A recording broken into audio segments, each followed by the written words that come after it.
Cette loi traduit l'engagement concret du président de la République Emmanuel Macron d'augmenter l'aide publique au développement française et la solidarité internationale.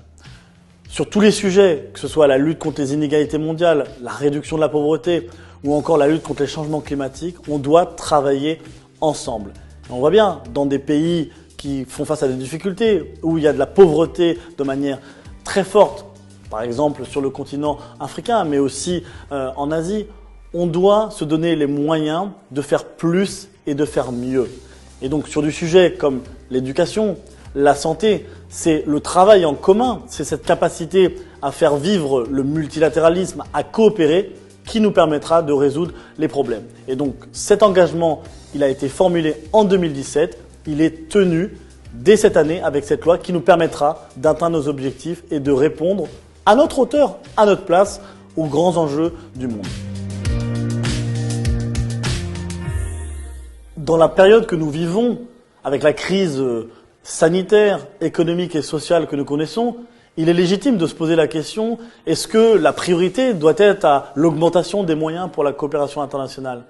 Mais justement, on voit bien que ces enjeux globaux, les enjeux de santé, les enjeux de changement climatique, ne se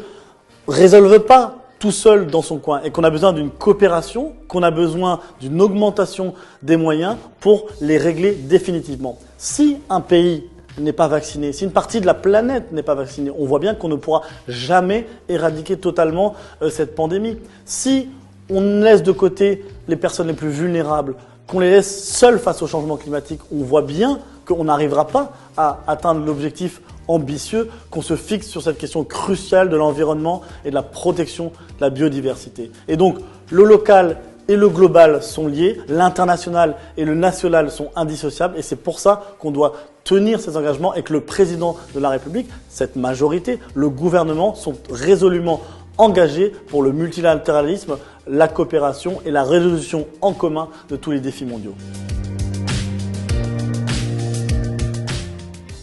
Si on augmente les moyens, il est tout à fait normal, légitime, et c'est même notre devoir de faire en sorte d'avoir plus de redevabilité, plus de transparence, plus de capacité à contrôler, à savoir si ce que l'on fait a un impact sur le terrain et est bien utilisé. Et c'est pourquoi nous sommes très heureux d'avoir dans cette loi la création d'une commission indépendante d'évaluation qui sera rattachée à la Cour des comptes et qui nous permettra d'évaluer, de faire ce travail de transparence parce que c'est ce que nous vous devons. Ce sont l'argent des concitoyens français qui servent cette coopération, qui servent cette mise en commun de moyens pour résoudre les problèmes internationaux. Et donc on avance et c'est quelque chose qui t'a attendu depuis très longtemps et qui sera gravé dans le marbre de la loi.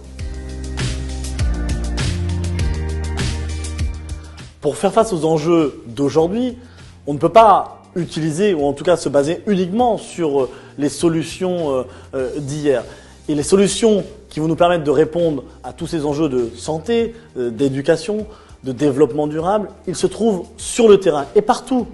Les ONG, les acteurs de la société civile, les diasporas, les instituts de recherche ont des projets, des idées qu'il faut absolument soutenir. Et donc, le pari aussi de cette nouvelle manière de faire de l'aide au développement, c'est de miser sur des petits projets qui ont beaucoup d'impact. C'est miser sur les acteurs de terrain et c'est pour ça qu'on augmente les moyens et qu'on crée également un fonds d'innovation qui a vocation à tester des nouvelles idées, à tester de nouveaux projets pour, s'ils sont satisfaisants, les passer à l'échelle et faire en sorte de répondre avec des solutions innovantes aux grands enjeux que le monde se pose actuellement.